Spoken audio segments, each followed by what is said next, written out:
Hello friend, welcome back to my channel.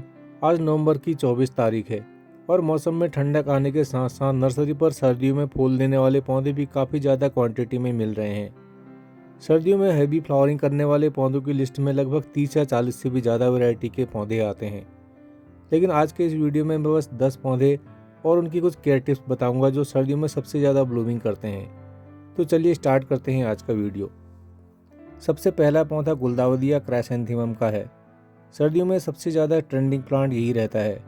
इसमें दो variety के पौधे नर्सरी पर अवेलेबल रहते हैं। एक ये जो आप स्क्रीन पर देख रहे हैं सभी छोटी हाइट वाली वैरायटी के पौधे हैं, और दूसरे ऐसे पौधे भी इनके आपको मिल जाएंगे जो कुछ ज़्यादा हाइट में फ्लावरिंग करते हैं। इनमें फूलों का साइज़ भी प्लांट की वैरायटी पर डिपेंड करता है। कुछ पौधों में मीडियम साइज़ के फूल आते हैं तो कुछ पौधों में बड़े आकार के फूल आते हैं। नवंबर से लेकर लगभग मार्च या फिर अप्रैल तक इसके पौधे फ्लावरिंग करते हैं। इसके बाद जब मौसम में गर्मी आना शुरू होती है तो इन पर ब्लूमिंग भी कम हो जाती है, लेकिन प्लांट सर्वाइव करता है और नेक्स्ट ईयर अपने ग्रोइंग सीजन में आने पर फिर से इस पर फूल आना शुरू हो जाते हैं। गुलदाउदी के पौधों को आप फुल सनलाइट में ग्रो कीजिए और इन पौधों को 10 या 12 इंच के गमलों में लगाइए। इसके बाद दूसरा प्लांट ये पिटूनिया का है। नवंबर के महीने में अगर आप नर्सरी पर किसी भी हैवी फ्लावरिंग करने वाले पौधों की डिमांड करेंगे तो नर्सरी वाले आपको पिटूनिया का पौधा जरूर देंगे। गुलदाउदी और पिटूनिया दो ऐसे पौधे हैं जो सर्दियों में सबसे ज़्यादा लगाए जाते हैं। पिटूनिया के पौधे लगभग 8 से 10 रंगों में इस समय आपको मिल जाएंगे और उनकी कॉस्ट भी 15 से 20 रुपये के आसपास ही रहती है। इनको आप हैंगिंग बास्केट में भी ग्रो कर सकते हैं, क्योंकि ये पॉट में ऊपर की ओर ग्रो करने के बजाय किनारे की ओर ज़्यादा फैलते हैं। गमले की बात की जाए तो इन पौधों को आप ज़्यादा बड़े गमले में ग्रो मत कीजिए। एक 6 से 8 इंच के साइज़ का गमला इन पौधों के लिए सफिशिएंट रहता है, क्योंकि इनकी जड़ें मिट्टी के अंदर ज़्यादा गहराई में नहीं जाती और लगभग 6 महीने तक ये पौधे फ्लावरिंग करते हैं। गुलदाउदी की तरह इन पौधों को भी आप आजकल की दिन भर की धूप में ग्रो करें। इसके बाद ये अगला पौधा पॉइंसेटिया का प्लांट है। ये अपनी रंगीन पत्तियों के कारण सर्दियों में सबसे ज़्यादा ग्रो किया जाता है। इसमें 3 से 4 कलर नर्सरी पर अवेलेबल रहते हैं, जो लगभग अप्रैल के महीने तक आपके गार्डन को कलरफुल बनाए रखते हैं। पॉइंसेटिया के पौधे कुछ कॉस्टली मिलते हैं और ये धूप की बजाय सेमी शेड में ग्रो किए जाते हैं। इनका एवरेज साइज़ का पौधा अभी आपको 300 या 350 के आसपास का मिलेगा। ये पौधे जनरली कोकोपीट में लगे हुए आते हैं, इसलिए इसके नर्सरी वाले पॉट को आप मार्च या अप्रैल तक ऐसे ही रहने दें। इसे बाद में ही रिपोर्ट करें।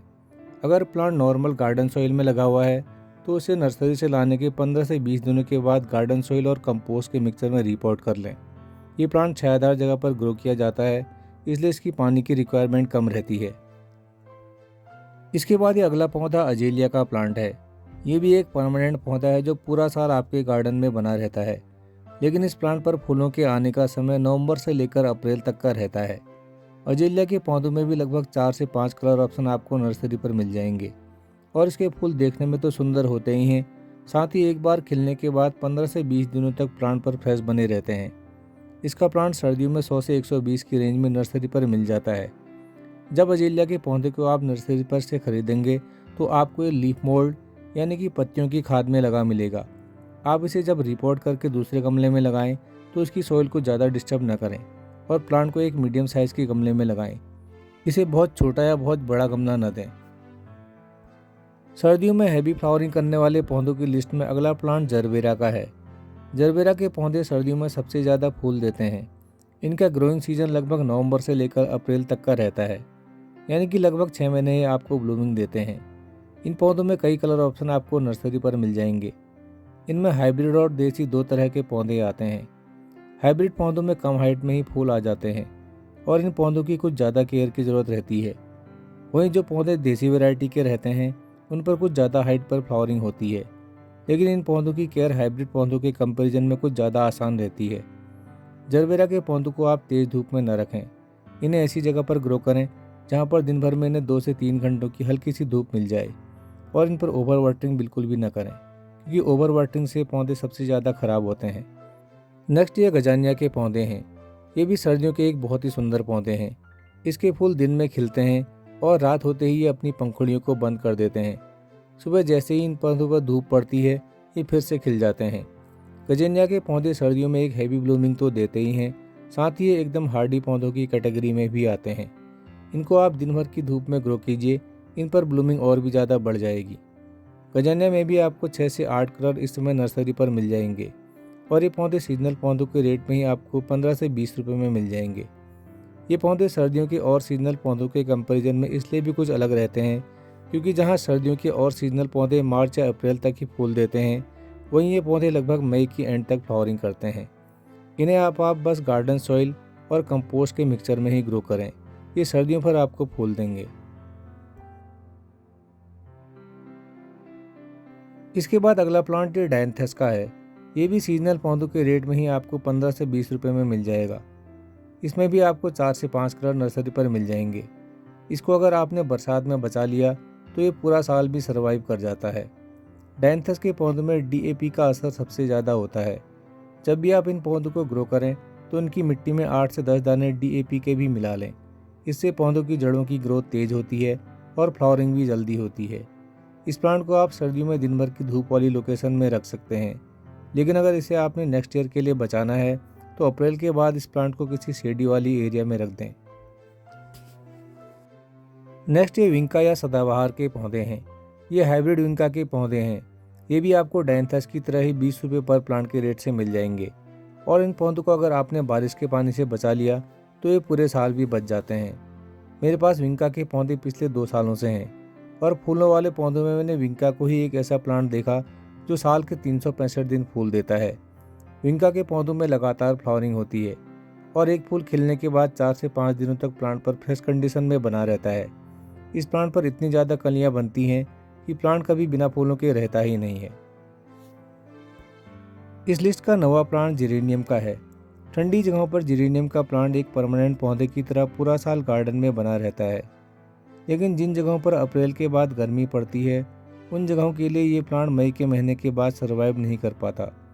अगर आपने किसी तरह इसे गर्मियों के कुछ महीनों में बचा भी लिया तो भी बरसात के समय ये प्लांट खराब हो जाता है, लेकिन नवंबर से लेकर लगभग अप्रैल तक ये प्लांट अपने सुंदर फूलों से आपके गार्डन को बिल्कुल कलरफुल बनाए रखता है। जिरेनियम के पौधों में बंचेज में फ्लावरिंग होती है और सर्दियों में ये पौधे 8 से 10 रंगों में नर्सरी पर मिल जाते हैं। इसके फूल इतने ज़्यादा लॉन्ग लास्टिंग रहते हैं कि एक बार खिलने के बाद ये फूल महीनों भर तक पौधों में बने रहते हैं। जिरेनियम के पौधों को आप एक 8 से 10 इंच के गमले में ग्रो करें और सर्दियों में इनको दिन भर की धूप वाली लोकेशन में रखें। इन पर ओवर वाटरिंग बिल्कुल ना करें। ओवर वाटरिंग से इन पौधों की जड़ें खराब हो जाती हैं। और फाइनली ये 10वां प्लांट मेरा फेवरेट बोगनविलिया का है। कुछ दिन पहले इस प्लांट को लेकर कई वीडियो आपके साथ शेयर भी किए थे। उन सभी वीडियो का लिंक मैंने डिस्क्रिप्शन बॉक्स में दे दिया है। बोगनविलिया का प्लांट जनरली गर्मियों का पौधा माना जाता है, लेकिन नवंबर और दिसंबर के महीने भी इस पर एक हैवी क्वांटिटी में ब्लूमिंग होती है। ये समय बोगनविलिया की फ्लावरिंग के लिए बिल्कुल आइडियल रहता है। इस समय बोगनविलिया के उन पौधों पर भी ब्लूमिंग रहती है जिनमें पिछले कुछ महीनों से खाद का यूज भी नहीं किया गया था। आजकल मौसम में न तो बहुत ज़्यादा ठंड है और न ही बहुत ज़्यादा गर्मी। ऐसा समय बोगनविलिया पर हैवी ब्लूमिंग के लिए बिल्कुल परफेक्ट रहता है। बस जनवरी के महीने जब ज़्यादा तेज़ ठंड पड़ती है उस समय ये प्लांट फ्लावरिंग नहीं करता। बाकी आज के लिए लगभग 8 से 10 रंगों में आपको काफ़ी रीजनेबल रेट में मिल जाएगा। ये जनरली बेल की तरह ग्रो होता है, लेकिन टाइम टू टाइम इसकी कटाई छटाई करने से इसको एक कॉम्पैक्ट शेप दिया जा सकता है और एक 10 से 12 इंच के गमले में भी कई सालों तक इसको ग्रो किया जा सकता है। इस प्लांट को इस समय ज़रूर अपने गार्डन में ऐड कीजिए। तो फ्रेंड, ये थे सर्दियों की टॉप 10 पौधे जो मार्च या अप्रैल तक आपको सबसे ज़्यादा फूल देते हैं। आपके पास इनमें से कौन कौन से पौधे हैं कमेंट बॉक्स में ज़रूर बताइएगा। अभी के लिए बस इतना ही। फिर मिलते हैं किसी नई वीडियो में किसी नए टॉपिक के साथ। तब तक देखते रहिए gardening with RPJ. Thanks and happy gardening.